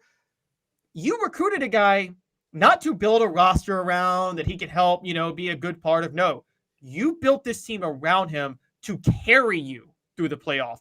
You're not giving him $8 million otherwise. No, and I think that's, I think that's where his value will be realized or perhaps not realized. And we don't know how he will do in this situation. I think he will do well, but are in those vital games. It's not the stats. It's not where he finishes in the Heisman poll. It's those vital games. Go back to Stetson Bennett in that last-minute drive against Ohio State where he made those plays. He had help, but the quarterback's got to deliver in those situations, and that's what's expected of Nico. I agree. Portions of the program brought to you by our good friend Don Self at State Farm. They're in Chattanooga, donself.net, donself.net. Call 423-396-2126, 423-396-2126, or go to donself.net. Customer service still matters when you're making that claim, so go to donself.net. I know everyone is shopping right now, but he's got you taken care of when you make those claims. Don Self, donself.net. All right, so we agree to disagree on Nico, but I think we're going to possibly agree on style points against Chattanooga. Do the Vols rank up style points? Does it matter? And does it matter versus NC State? It's not a part of the equation. We discuss that next. Hang tight. 2 minutes with John Adams. I'm Dave Hooker, Caleb Calhoun, Off the Hook Sports. 5th year, the second and third generations continue Joe Neubert's commitment. His vision of what this business needed to be, we still try to live up to that. If we wouldn't put our family in it, we're not going to put their family in it. If you're going to say that you're doing the best work in Knoxville, now saying it's one thing, producing it and providing it's another. The largest family-owned collision center in Knoxville is Joe Neubert Collision Center. Hi, I'm Rick Terry, and we at Rick Terry Jewelry Designs pride ourselves in the highest quality craftsmanship from a family-owned business here in Knoxville for over 35 years. At Rick Terry Jewelry Designs, we also take pride in being an affordable option for all your game day accessories, especially those fire opals. At Rick Terry Jewelry Designs, we want to be your jeweler every day and especially on game day. Go Vols! Hi, Mike Davis here with City Heating and Air, reminding you to always dare to compare. Our team provides quality local heating and air service, installation, and maintenance across East Tennessee. We use only the best equipment like American Standard heating and air conditioning for your residential, new construction, or commercial needs. Honesty, dependability, and customer satisfaction have been the cornerstones of our business since 1961. City Heat and Air. Dare to compare. When the lights turn on and the game begins, you need a team you can rely on. Ray Varner Ford & Clinton's strong lineup of vehicles is crafted with the same dedication and hard work that drives our community. Experience quality and value in this pre-owned 2023 Ford Expedition Limited 4x4 $67,950, 2017 Ford F-150 Raptor SVT $41,950, 2023 Ford Escape ST Line $28,940. Local you trust, pre-owned vehicles you can afford. Ray Varner Ford, built for the game. The Dave Hooker Show, represented by Banks & Jones, Tennessee's trial attorneys. Play to win, banksjones.com. Who's this guy? Hello, wizard. The Dave Hooker Show, a presentation of Off the Hook Sports, YouTube, Apple, Spotify, and the free Off the Hook Sports app. Back to Dave Hooker. Caleb Calhoun, we have a point spread that came out, which typically doesn't happen with FCS or Division II, whatever the heck you want to call it. But there is a point spread on Tennessee. What can you tell us about the point spread in the Tennessee-Chattanooga game? Yes, Tennessee is favored by 38.5 points with a total set at 56.5. Now, one concern for Tennessee, if you're worried, the line was initially at 41.5, and it moved down, which means that somebody in Vegas either found out something that is not to Tennessee's advantage that we don't know about on the inside, or somebody analytically realized they made a big mistake. So, John, what do you think of that line at 38.5? When you were saying that, the lines I've seen did not include FCS teams. So that when I was making my SEC picks for this week, I was looking at those lines. But when you were saying that, I was thinking 38 points. So that's kind of what it was. However, I think it's really hard on these odds makers early in the year, particularly now with the transfer portal. Just for fun, I picked those couple of games I watched. I didn't bet, but I picked a couple of games, and I took the underdog just without thinking. Florida State, I took Georgia Tech with the points. I took Nevada with a bunch of points against SMU. It was proven right. I think early on, I don't think they've got a real bead on teams yet. 38 to 41. I wrote a column on style points, the importance of them, and I think they do matter in some situations. Against Chattanooga, for example, if Tennessee would win 38-0, okay, I think against, and this is kind of an image thing, it's nothing analytical. I think Tennessee should have in the 40s at least against a team like Chattanooga. It's an FCS opponent. It's outmanned, and Tennessee's got a big offense. If Tennessee only scores 38 points against Chattanooga, I think that's a concern. Well, the line is for them to win by 38 points, but not score 38. I know. I know that. That's why. Yeah, if they win 48-10, that's fine. I'm just saying you could win 39-0, beat the spread. But so Tennessee only scored 5 touchdowns maybe and kicked a field goal or something against Chattanooga. 2 safeties. Well, yeah, that happens all the time. I was shocked that it didn't happen in any of those games I watched Saturday. But I just think you're supposed to have this big-time offense with Josh Heupel. You got the big-time quarterback with Nico, and you don't score in the 40s on Chattanooga? That would bother me. You know, John, when you first threw out 38-0, I thought you were going in another direction because the 0 would show that Tennessee played defense. What, from a style point standpoint, what would be more impressive, scoring 60 points or Tennessee's defense just completely shutting down Chattanooga? Well, Tennessee's defense completely shut down Iowa in the Citrus Bowl. It's true. And, I mean, Iowa, everybody knew Iowa had virtually no offense. It was its best offense was its punter. But in Chattanooga, though might have a good offense for its level, it's still FCS opponent. So I wouldn't say, wow, that defense is unbelievable. They shut out Chattanooga. Are you kidding me? Nobody might score on them all year. No, I would look at it because Josh Heupel's all about offense, and he's never been shy about scoring more points and gaining more yards. If you got under 40, that to me is a concern. Go back to Joe Milton's first start against Bowling Green. What did Tennessee get? 38? Yep. Two games later, he was became the backup quarterback. So I think we're all in agreement in this era of the college football playoff against Chattanooga. These type of games, you have to have some style points, I think, if you're, in the running at the end of the year. Well, no, I'm in the minority once again, guys. I mean, I think it's an in-state school. I think if you're up by 35 points at halftime and you just meander through a second half, as long as you don't commit stupid penalties and stuff, I'm okay with that. So, but Dave, that would be that's style points. So if you're up by 35 at halftime and then you call off the dogs, style points, people will see that you called off the dogs. Okay, yeah. Well, okay, to me that's a bare minimum. I mean, Okay, so yes, anything other than that would be disappointing. If it is 20-3 at halftime, red flag. Yes. Yeah. So here's my question, and John, I want to know what your thoughts are on this. I worry with a team like Tennessee, and they wouldn't be the first to be this way.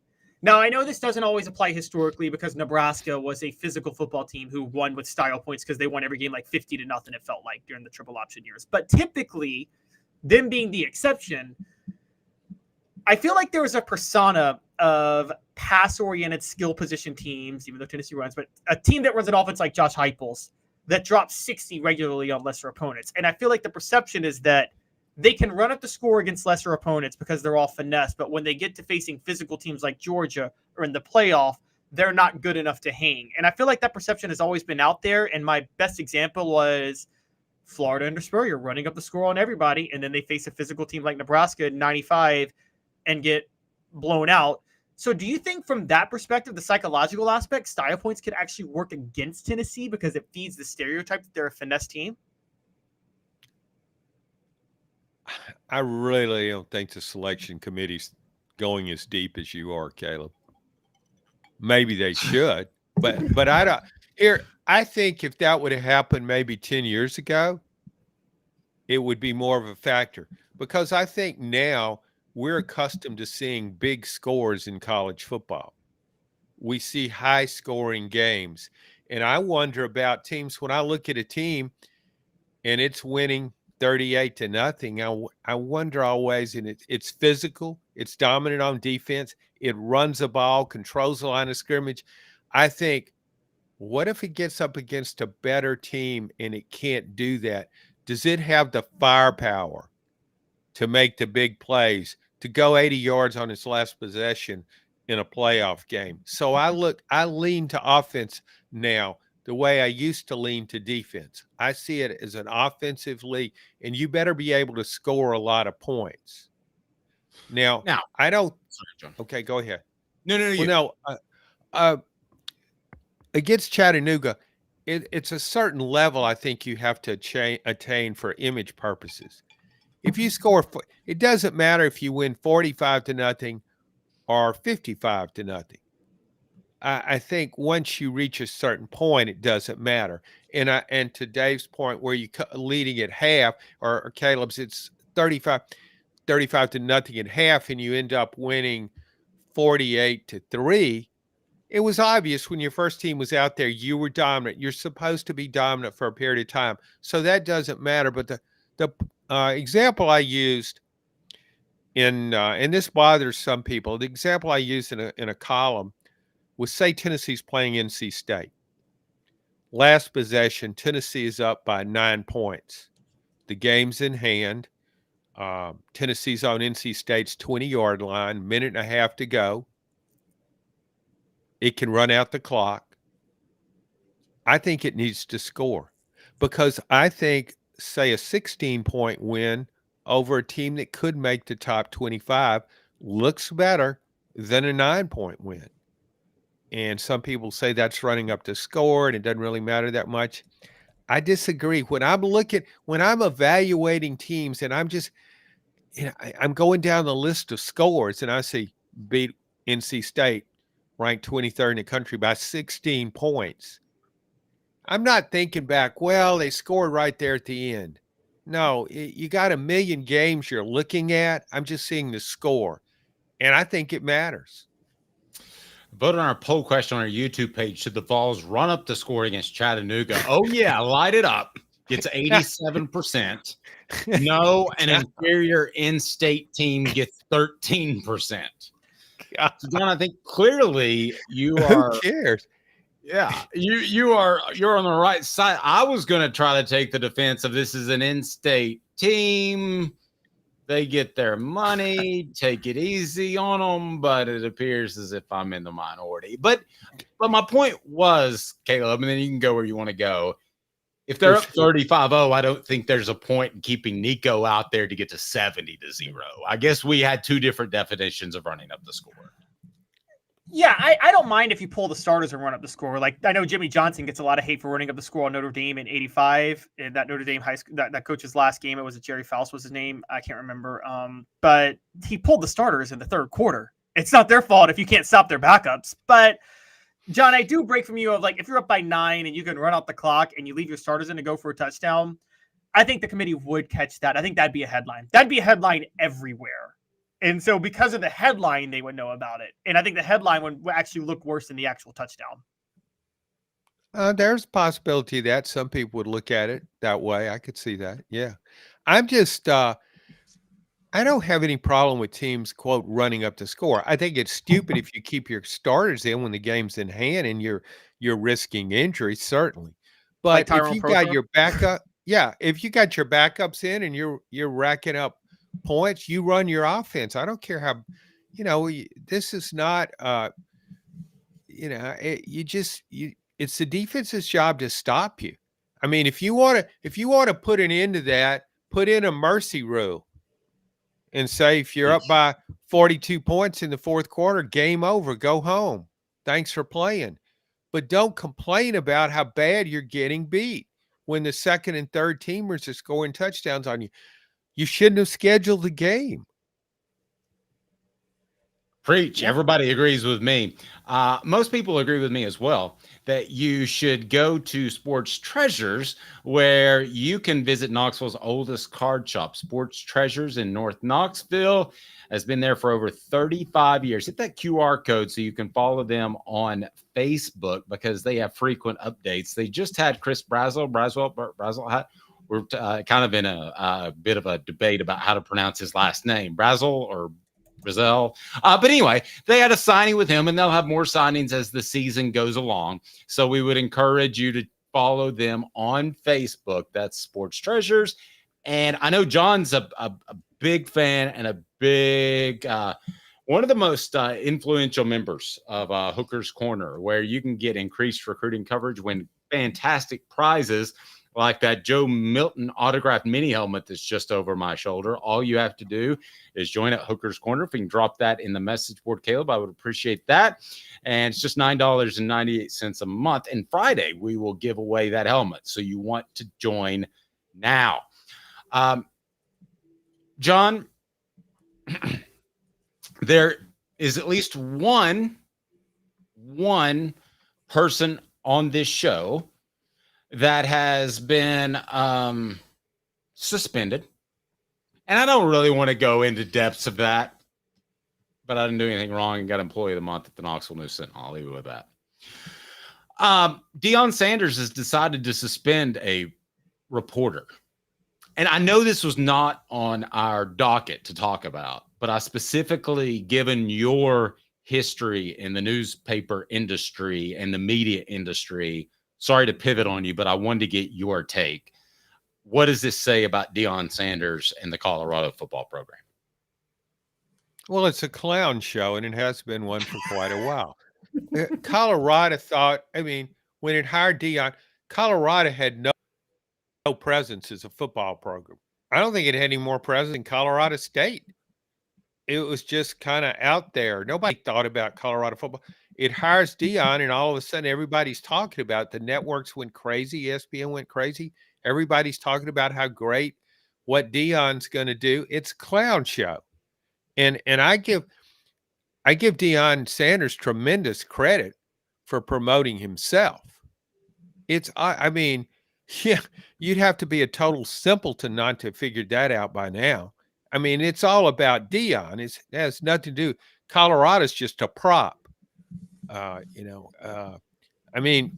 So I wasn't surprised at that. He did the same thing when he was in Jackson. I think in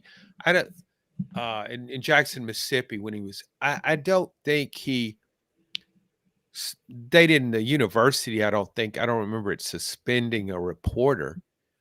I think, you know what? It reminds me when I was at LSU. Okay, and I was covering. You're going somewhere else. No. I was covering. I was for the school paper. I covered the two radical groups on campus.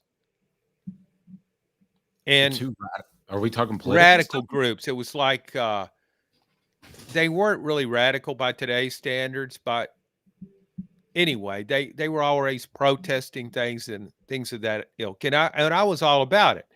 because we were judged on how many column inches we acquired.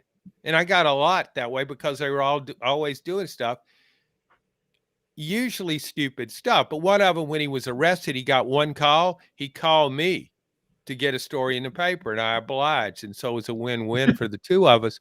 But they suspended me. They went to our editor, one of the groups did, and said, we will not allow him to ask questions at our meeting anymore.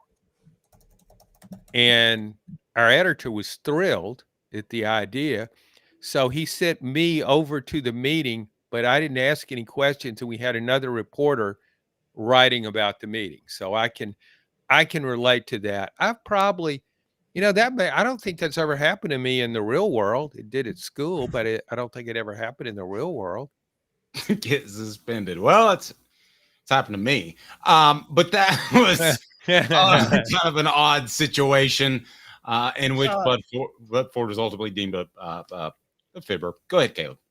Yeah, so I take this very, I have a big problem with it. Deion wants to go all out to the media for any publicity. I haven't been as critical as John has on how he's building the program. I've been kind of in a wait and see mode, but I always have a problem when you try to suspend reporters, particularly when you want to go out to the media and make yourself out there all the time. John, do you put more blame on Colorado, the school, for allowing him to get away with this, or on Deion himself? Oh, more blame on Colorado. Yeah, because Deion, you know what you're getting with Deion. You got to rein him in. But they gave Deion the keys to the car, and they just backed off and said, okay, do what you do. And he has, and that's where we are.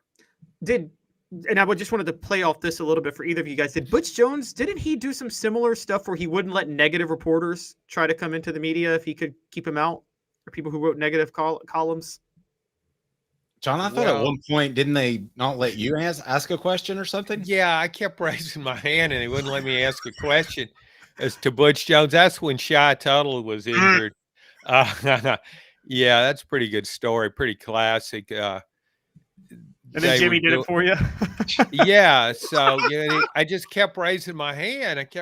And they would never call on me. And Jimmy says, what are you going to ask? And I told him, he said, yeah, I was going to ask that too, about Shy Tuttle's injury. And he said, finally, he says, he called, Jimmy raised his hand, called on Jimmy. He was sitting next to me. Jimmy, he said, he handed me the mic, and Zach, the media relations guy at the time, I said, Jimmy, it's okay. Jimmy. Zach, it's game over now. I have the mic. Just let it go. And so I asked the question, and Butch then, confronted with a spontaneous question for which he has to think on his feet, of course, he was totally lost. And I asked about the Shy Tuttle injury. We were told a teammate hit him with the helmet. It was a kind of a girlfriend thing. But anyway, he said, well, he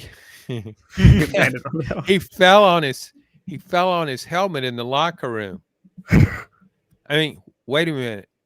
You talking about a college athlete falls. First of all, why was his helmet on the floor of the locker room? And then he falls and he can't brace himself. He's incapable of bracing himself. It's like his hands were tied behind his back. He just goes face down, hits his eye on the helmet, and has a black eye and can't play for a couple of weeks. That's like when you go to the hospital and you got these, you say you got something stuck somewhere because you fell on it. Which I don't want to get to. Oh my gosh. Okay. But John, can I share an Uncle Dave story real quick since you shared an Uncle John story? Were you a part of the Derek? Because the question's on our YouTube page. Do you want your media to be homers? And the question is, yes, love the team you cover. No, be objective. So both there. I remember Derek Dooley, and I'm not sure if you were there or not, said we're going to have a little get together. I'm like, what's this, a press conference? I mean, should I have to be prepared to write something after? And it was all the reporters. First of all, this is how stupid it was. It wasn't, there was like a usual 5 or 6 that you should trust because their reputation's on the line, right, John? Me, Brent Hubbs, Chris Lowe, Now there's 50 million people. And he, I think, went out of his way to invite 50 million people. And he's like, guys, let's just listen here. We all want this to go well. And from that point, I was like, you don't get it. You don't get it at all. And that's what I think makes me question for the first time Deion Sanders' intelligence. The point of the media is not to be your PR agency. No, it's not. But I think it kind of goes in cycles. And right now you have a lot of fanboys in the media now. They want the coach to like them. I'll give you some advice. You're in the media. The coach doesn't like you. He might act like he does. But he doesn't really like you. Why would he? And so you're not buddies. But if you want the coach to like you, the coach called me by name when he answered my question. Whoa, we'll take that to the bank and cash it. Oh, the ultimate red flag, Caleb, I know you got something to say, is when they go, that's a good question. That's when you've really, they're just trying to kiss up to you because you just ask about a stupid question about, well, how's it defensive back depth? Dave, that's a really good question. First of all, our defensive back depth. So go ahead, Dave. Guys, okay, I will be honest. We're all making fun of Deion, and we're all making fun of Butch Jones, and we're all making fun of Derek Dooley because they've all run clown shows. But do we make exceptions, or are we a little too fair to coaches if they're successful? Because honestly, you know who else did this? Steve Spurrier at South Carolina actually openly told the media that I will not answer a question from Ron Morris, and he called all the TV people out to do an interview with them one-on-one, so he couldn't ask a question in the press conference.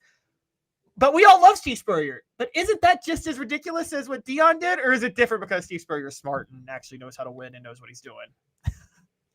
I think you're dead on.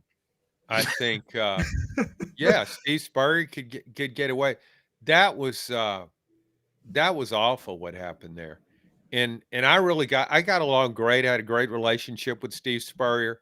But I think if I had been a columnist in Gainesville, Florida, I was a columnist in Jacksonville, but that was that was before he became the coach at Florida. If I had been a columnist in his area and written about him routinely, I probably would have said something that made him angry at one point. And once Steve turned against you, he was against you forever. I mean, that happened with Larry Guest, a prominent columnist in Orlando.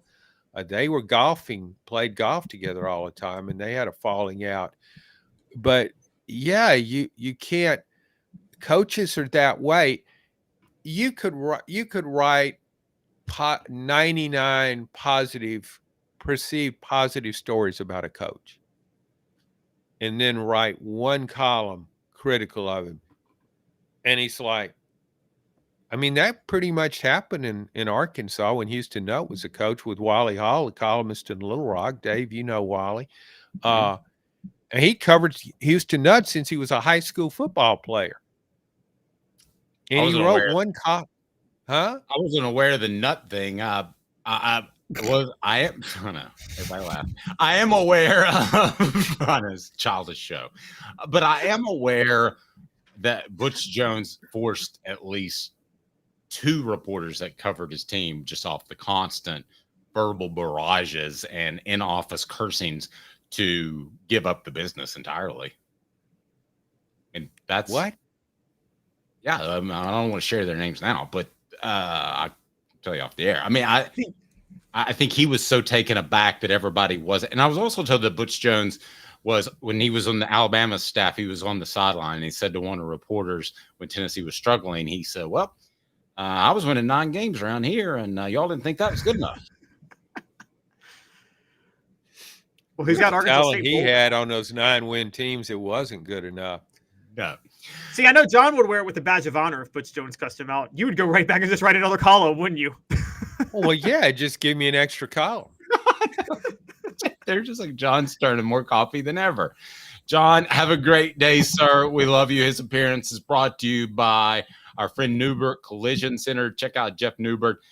They will take care of you. I'm going to let you out of here, and I'm going to share a story about how Rick Clausen. Do you want to hear it real quick, John? Because I also. Go ahead. Okay. Yeah. Similar situation as I was asking Rick Clausen a question, and he just turns and he goes, "Hey, Bud." And Bud goes, "Dave, come here." And Bud Ford tells me, "Rick doesn't want to answer any questions from you because you wrote a column discussing how family connections don't work out in recruiting." Now, I didn't know that anybody was mad at me. I thought it was a pretty inane, soft column. But Mr. Clausen later that day told me, "I'm so mad at you that I'm never going to speak to you again." Well, wow. See, that's what's interesting about this. You can write something that seems very benign. You wouldn't even think of it as being very critical. I was stunned. Yeah. Well, you remember the incident with Gary Lundy, perhaps. I do. Where yes, I do. Where they essentially had a press conference to give Jerry Green a vote of confidence and admonish his column. Yeah, and I got another column out of it. So it's good for me. Thank you very much. Thank you, John. I appreciate it. John Adams of the Knoxville Sentinel, brought to you by Neubert Collision Center. So yeah, so I got that from the Clausens too. It was a comparison. It was only to point out that they never work out. So like this was when the Chris and CJ Leak thing wasn't working out because they couldn't play CJ because he was terrible and he couldn't get it out of the pocket. So they didn't get Chris. And I was just saying, don't expect to get Jimmy because things don't always work out. Yeah. And so here's my question. Can you, because I've been reading John Adams for a long time. I know I know the things he has said, but can you, like with the Deion Sanders thing, with Sean Keeler, is it justified ever if the columnist gets very personal with name calling? Or do you need to suck it up and take it still? Well, I will tell you how Gary responded because he was on Sports Talk with John Wilkerson and Jimmy Himes like the next day. And I thought he really took the high road, Caleb, because the contention was from Tony Harris. If you remember, do you remember specifically how this? No, I wasn't living in Knoxville at the time. I was 12 years old. Okay, so he referred to him as a punk. It was name calling, but this was when Tony Harris was supposedly not able to play in a game. The whole team was melting down, basically. And he was injured, so he was in street clothes, but there was a semi-scuffle, and he was able to get up off the bench and run down to the other bench and be a part of the scuffle. So Gary Lundy referred to him as a punk.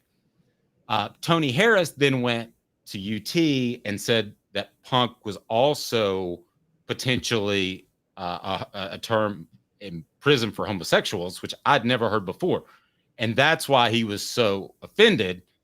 Gary, the next day, said, well, then it's my responsibility because I should know every connotation of the word. I work in journalism. That's what I do.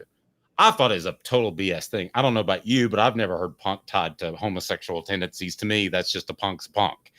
But yeah, that's how that whole thing shook out. And they had a press conference to basically admonish the column and tell Jerry Green that he still had a job and he was in good shape and he was fired 2 months later. No, and we lost Caleb. Good time to lose Caleb. Have a fantastic day, everyone. Off the Hook Sports. Click like one last time, if you don't mind. Tomorrow on the program, we break down Tennessee's defense. How much better is this roster than the Vols? Oh, wait. 2022. There's Caleb's back. What? All right. Sorry. Let's, Dave, can you hear me? Got you. What do you got? All right. So, all right. Well, what I was going to say was that, the only reason I was going to bring up this Colorado Reporter was he's called Deion a false prophet, Deposition Deion, Planet Prime, the Bruce Lee of BS, the Deion Kool-Aid, and the circus. And I'm like, in my mind, I'm like, so some people were trying to say, well, he's gotten personal. But in my mind, that's not even, none of those even come close to calling somebody a punk. You know what I mean? It's there, and Deion Sanders is making a lot of money. And if you call somebody a punk, if you call them a scrub, you can still do that. but like particularly with coaches. So my only thing is, well, if I were to sit there and say Deion is I think Deion's a serial womanizer or something like that. I don't know. Maybe he is, but like, even if he okay, maybe that's out of balance. But like, those are all in context of who he is as a coach, and he's making a lot of money. And I think those things are fair, aren't they? Yes, I think they're very fair. The Bruce Lee of BS is fantastic. He's Caleb Calhoun. I'm Dave Hooker. This has been a presentation of Off the Hook Sports. We'll see you every weekday at 10 a.m. And tomorrow we get to announce a new regular guest on the program. Initials WW.